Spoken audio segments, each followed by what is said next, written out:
খালেদা জিয়ার রোগ মুক্তি কামনায় আজও বিভিন্ন স্থানে আয়োজন করা হয় দোয়া ও মিলাদ মাহফিল। পাড়া মহল্লার এসব আয়োজনে বিএনপি ও অঙ্গ সংগঠনের নেতাকর্মী ছাড়াও যোগ দিয়েছেন সাধারণ মানুষও। আল্লাহর কাছে খালেদা জিয়াকে সুস্থ করে ফিরিয়ে দেওয়ার ফরিয়াদ রাজনীতিবিদ থেকে সাধারণ মানুষের মোনাজাতে। রাজধানীতে এমন কিছু আয়োজনে যোগ দিয়ে বিএনপি নেতারা বলেছেন, আওয়ামী লীগের প্রতিহিংসার শিকার খালেদা জিয়া, অথচ মানুষের এখন প্রার্থনাই প্রমাণ করে খালেদা জিয়ার রাজনীতি ছিল দেশ ও দশের। আমরা যেন আবার দেশের অভিভাবক হিসাবে, আমাদের অভিভাবক হিসাবে তাকে যেন আমাদের মতার পথের ভিন্নতা থাকলেও স্থানীয় বিএনপি ডাকে খালেদা জিয়ার জন্য মোনাজাতে হাজির রাজধানীর মিরপুরের মানুষ। সিটি ক্লাব মাঠে হাজারো মানুষের সম্মিলিত কণ্ঠে খালেদা জিয়াকে সুস্থ করে দেওয়ার প্রার্থনা।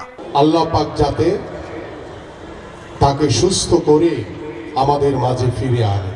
নয়াপল্টনে মিলাদের আয়োজন করে জাতীয়তাবাদী পল্লী চিকিৎসক অ্যাসোসিয়েশন। সেখানে খালেদা জিয়ার সংগ্রাম আর আপোষহীনতার কথা তুলে ধরেন বিএনপি নেতা আব্দুল মঈন খান।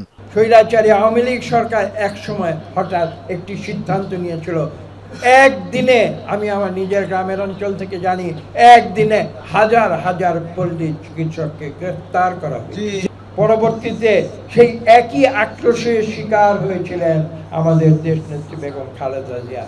খালেদা জিয়ার সুস্থতায় দোয়া মাহফিলের আয়োজন করে কৃষক দলও। সেখানে রিজভী আহমেদ বলেন, খালেদা জিয়ার রাজনীতি মানুষের জন্য হওয়ায় তার অসুস্থতায় উদ্বিগ্ন গোটা দেশ। আজকে সুশীল সমাজ, আজকে সাধারণ ছাত্র, সাধারণ যুবক, আজকে বিভিন্ন বাহিনীর সদস্যরা, নারী পুরুষ নির্বিশেষে প্রত্যেকে আল্লাহর কাছে হাত তুলেছে। এদেশের একজন মহান নেত্রী, আল্লাহ তাকে যেন সুস্থতা দান। এছাড়া স্বেচ্ছাসেবক দলও রাজধানীর পীরজঙ্গি এতিমখানায় খতমে কোরআন ও মিলাদের আয়োজন করে, যেখানে শিশুদের মাঝে খাবার বিতরণ করা হয়।